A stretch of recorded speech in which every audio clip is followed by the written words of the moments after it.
Let the student lead, stand up, organize, and lead the peaceful but powerful movement. This is your future. They are stealing. Stand united. When the youth stand united as one, no power can silence them. Third, and I appeal to all politicians. Politicians should set aside ambition. Forget colors. Forget alliances. This is no longer about politics. This is about restoring the nation's honor. Those who still have integrity, speak now. History will remember the few who stood up and forget the many who stayed silent. Fourth, the police and armed forces stand with the people, not with the powerful. You swore an oath to defend the republic, not any single politician. When the people protest peacefully, please protect them. Do not prosecute them. And finally, to all Filipinos, demand accountability at the top. The truth can no longer be hidden, and the people will no longer be silenced. We are not stupid. We deserve better. Our children deserve better. If we stay silent, the truth will be buried again, and our children will pay the price. This is not about politics. It is about true or sober leadership and accountability. If the president cannot face the truth and take responsibility for his failures, he must step aside for the sake of the nation. A voluntary resignation would not be a humiliation. It would be an act of dignity, a rare moment of courage that could still restore trust in our institution. Every peso diverted and every project that doesn't exist is not just a waste. It is a loss of life, loss of security, loss of dignity. I urge all of you to rise and speak, to act now, so that the truth may guide our country forward. Every major flood project, every rehabilitation program, every large-scale public works, all of it passes through his desk. He reviews every plan and approves every peso. So tell me, how can anyone say, I don't know? How can he say, you should be ashamed of yourself? Perhaps it is you that you should be ashamed of yourself, Mr. President. We are told that Ferdinand Bongbong Marcos Jr. will redeem the Marcos corruption curse on the Filipinos. But look around. His government agencies are flooding with corruption. And before it blows up into his face, he used the SUNA to tell the story as if he is the hero who uncovered the mess to save himself while deflecting the blame on others. Let's not be made stupid. How many times must we let the same family treat our country like their personal piggy bank? How many times must we trust the same name and expect a different result? If we truly love our country and children, then we must break this cycle. We are on the verge of exposing the biggest corruption scandal in the Philippine history. We should not stop now. Let us not allow the ICI, which was created by the President himself, to control or limit the investigation. Allow different groups to investigate in the ICI, who will not be afraid to ask hard questions, and it should be viewed publicly for transparency. We cannot let them protect his friends and his cousins, his family, and most of all, the President himself. Now that the truth is out, we cannot wait for change. We must force it. Thus, in power will not fix this system. It must be the people. To our farmers and workers, demand accountability. Your fields are still flooded even after billions have been spent. Your roads keep collapsing after every storm, and your towns still sink in mud. Second, let the student lead, stand up, organize, and lead the peaceful but powerful movement. This is your future. They are stealing. Stand united. When the youth stand united as one, no power can silence them. Third, and I appeal to all politicians. Politicians should set aside ambition. Forget colors. Forget alliances. This is no longer about politics. This is about restoring the nation's honor. Those who still have integrity, speak now. History will remember the few who stood up and forget the many who stayed silent. Fourth, the police and armed forces stand with the people, not with the powerful. You swore an oath to defend the republic, not any single politician. When the people protest peacefully, please protect them. Do not prosecute them. And finally, to all Filipinos, demand accountability at the top. The truth can no longer be hidden, and the people will no longer be silenced. We are not stupid. We deserve better. Our children deserve better. If we stay silent, the truth will be buried again, and our children will pay the price. This is not about politics. It is about true or sober leadership and accountability. If the president cannot face the truth and take responsibility for his failures, he must step aside for the sake of the nation. A voluntary resignation would not be a humiliation. It would be an act of dignity, a rare moment of courage that could still restore trust in our institution. Every peso diverted and every project that doesn't exist is not just a waste. It is a loss of life, loss of security, loss of dignity. I urge all of you to rise and speak, to act now, so that the truth may guide our country forward. Thank you, and may God bless the Philippines. This is Manong Chavit Singson. Alright mga kababayan, so muli pong nagsalita si Manong Chavit, no, patungkol nga po dito sa malawakang flood control scandal na hanggang sa mga oras na ito mga kababayan ay wala pa pong nakukulong at hindi pa po nabibigyan ng hustisya itong paggastos sa kaban po ng bayan. At hindi biro ito mga kababayan dahil bilyong-bilyong piso po ang ating pinag-uusapan dito. At ito nga po sa naging live ni Manong Chavit ay hinihikayat niya, no, yung mga kababayan natin, tayo na mga Pilipino, na tumayo at magsalita at manindigan, especially yung mga estudyante, no, na sila yung mag-lead ng mapayapang kilos protesta, no, upang pakinggan itong hinaing ng taong bayan. So mapapansin niyo po mga kababayan na talagang this month or kahit nung mga nakaraang buwan pa ay tuloy-tuloy po, no, yung nangyayaring mga kilos protesta ng iba't ibang grupo. So inaasahan nga po natin sa darating na November 30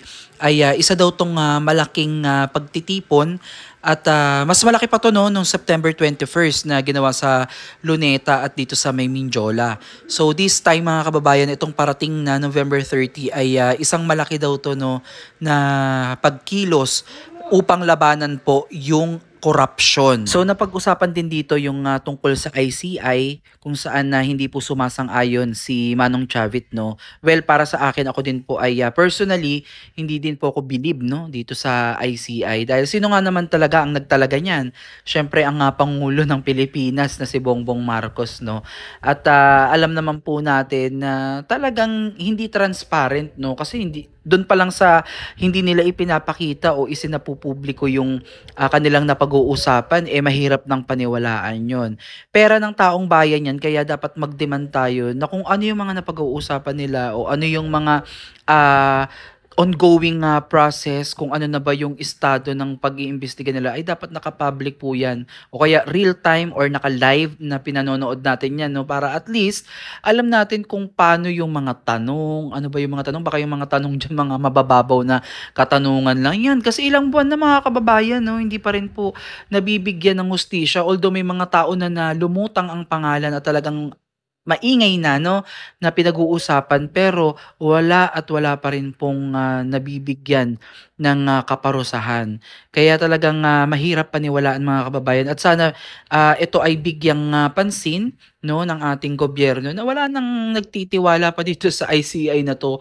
Puro kaanuhan lang to, parang palamuti lang kumbaga. Kasi para sa akin mas okay na yung pinag-uusapan to sa Blue Ribbon Committee. Under po yan ni Senator Rodante Marcoleta, no. Talagang mas okay pa yun kasi talagang everyday makikita mo talaga na lumalabas yung iba't ibang mga pangalan at alam mo na matutumbok na, malapit na matumbok. All of the sudden, nagpalit ng chairmanship, naging si Ping Lacson, and then after that nagresign naman po si Ping Lacson at ngayon ay babalik bilang chairman ulit, no. So Ang hirap ng paniwalaan, parang naging isang circus na at bakit gano'n yung mga nangyayari sa ating, gobyerno. Samantalang kapag ikaw mahirap na tao ka, ang dali-dali mong maipakulong. Kung ikaw ay walang kapangyarihan, ikaw ay walang impluwensiya kagaya ng mga vloggers 'no, ang dali-daling kasuhan, ang dali-daling ipatawag, ang dali-daling, hatulan o i-judge agad. Pero itong mga mayayamang pulpolitiko 'no, na nakaupo diyan at, talagang patuloy na naghahasik ng lagim, eh, napakatagal. Napakatagal nilang, magbayad ng kanilang mga nagawang kasalanan. So, para sa akin 'no, normal lang siguro na talagang magalit ka o i-criticize mo 'tong mga, tao na 'to na nakaupo diyan sa gobyerno na hindi gumagawa ng, mabuti. So, eto kasi hindi naman lahat, eh. Hindi ko i-gene-generalize lahat ng, public officials o nanunungkulan sa gobyerno 'no. Meron at meron pa rin talagang gumagawa ng matino, naglilingkod talaga ng, tama, pero outnumbered po sila mga kababayan. Majority po talaga ay mga, hindi talaga mapagkakatiwalaan at talagang yumaman na lang 'no, dahil sa ating mga taxes. At ito lang yung pinagtataka ko din mga kababayan ha. Ikaw na presidente na dapat alam mo ang mga nangyayari sa iyong mga nasasakupan kasi ikaw yung pinaka-leader eh. Ikaw yung head of state. Ikaw ang susundin ng mga agencies, mga cabinet members mo. Lahat ng nasa baba mo, ikaw lahat yan. At hindi yan gagalaw sa baba kung wala mong basbas kasi ikaw pinaka last touch diyan eh. Hindi naman pwedeng desisyon ang DPWH nang wala mong basbas. 'Di ba kumbaga lahat dumadaan sa iyo. Ito yung sinasabi ni Manong Chavit 'no, lahat ng papel ay talagang dumadaan sa kanyang desk. Lahat ng mga projects na pipirma niya ay dumadaan sa kanyang desk. So imposible na hindi mo alam. Kasi madalas sa mga napapanood nating mga balita, yung mga nakikita natin sa social media na hindi alam o bakit nagtataka siya na ganun yung nangyari. You should know kasi ikaw ang presidente. Ibig sabihin lang yan, dalawa lang yan. It's either nagde-deny ka o talagang wala kang alam bilang isang presidente. So ayun lang naman yung sa akin kasi hindi mo pwedeng i-blame ang iba eh. Dahil ikaw ang pinaka top, ikaw yung pinaka leader na siyang pinaka last touch sa lahat ng bagay. Kaya wala kang gagawin kundi i-review, i-revisa mo yan, pag-aralan bago mo pirmahan. Kaya itong mga nangyayari na 'to, imposible talaga na hindi mo puwedeng sabihin na wala kang nalalaman dito, 'di ba? Kaya nga nasasabi ng ibang tao na may cover up, na kaya binuo itong ICI is para maging, kumbaga ma-delay yung investigasyon kasi nga papalapit na at malapit na matumbok ang mga mastermind. So all of the sudden, bigla na lang, binalasa na naman ang baraha at naiba na naman yung, takbo ng investigasyon at ngayon ay talagang sinisikap na magkaroon ng mga panibagong issue at kahit nga yung mga lumang issue na hinahalukay pa 'no at, hindi mag-focus dito sa talagang, present na dapat talaga at hinihintay ng taong bayan. So ito ay based lang sa aking opinion 'no na bigyan ng katarungan itong, ginawa sa mamamayang Pilipino kasi mismong ang presidente sinasabi niya na siya ay, ang kalooban niya ay para din sa mga taong bayan na galit sa korupsyon at, tila nga parang, pinalalabas niya na siya yung, hero at siya yung nag-expose ng mga ano 'no, mga ganitong kaanomalyahan. So, bakit ngayon lang, 'di ba? Tama nga naman 'no, you should be ashamed kasi wala kang alam. Bakit hindi mo alam? Ba't nagtataka ka? Eh, samantalang ikaw ang dapat makaalam niyan, unang-una sa lahat. So, nakakahiya yung ganito na wala kang alam. So, sabi nga ni Manong Chavit ay isang weak leader. At sinabi din naman to ni Tatay Digong noon pa man ha. Weak leader at napakaraming baggage. Pero syempre, nung mga panahon na yun, ay nabudol tayo mga kababayan. No? Tayo ay sumuporta sa unit team. At dahil lang naman din yon kay BP Sara Duterte dahil nagtiwala din po siya sa kanya. And gano'n talaga mga kababayan, hindi talaga natin masasabi yung kapalaran ng isang tao at dito kasi sa politika mga kababayan, hindi ka makakatagpo dito ng tunay na kaibigan. Mangilan-ngilan lang siguro sa 100% siguro 2%. na talagang magiging trusted mo talaga yan. Kasi ngayon magkakampi kayo, bukas magkalaban na kayo. So hindi mo alam. Kaya dito sa larangan ng politika talaga masasabi ko na wala ditong permanente, wala ka ditong kapartido na permanente sa'yo at loyal talaga sa'yo. Very, very rare. Kaya kung may ganyan man, pag-ingatan talaga. So dito sa naging live ni Manong Chavit, no, isang panawagan sa ating mga kababayan na tumayo, no, habang maaga pa at wakasan na itong malawakang korupsyon na ito at hinihiling nga at hinahamon ni Manong Chavit itong si BBM, no, na mag-resign. Again mga kababayan, itong panawagan po ni Manong Chavit ay hindi isang revolusyonaryo ha. Ito po ay panawagan upang manindigan tayong mamamayang Pilipino na tumayo sa kung ano ang tama at wakasan na itong napaka malawak na korupsyon na nangyari po sa history ng ating bansa. Kasi hindi po biro mga kababayan. At ang kabataan lang po yung ating magiging pag-asa, no, upang ito ay tuluyang mawakasan. At itong panawagan ni Manong Chavit mga kababayan, especially sa ating mga estudyante, no, na sila talaga yung magbe-benefit nito kasi hindi yung mga matatanda na to, itong mga ano na to ay palipas na ang kanilang buhay. Kumbaga tayo na medyo bata-bata pa at tayo yung makakaranas o iiwanan, magmamana ng mga inutang ng mga nakaraang administrasyon, lalo na ngayong administrasyon na to na talagang lubog na lubog tayo sa pagkakautang, talagang kailangan na pong wakasan, no.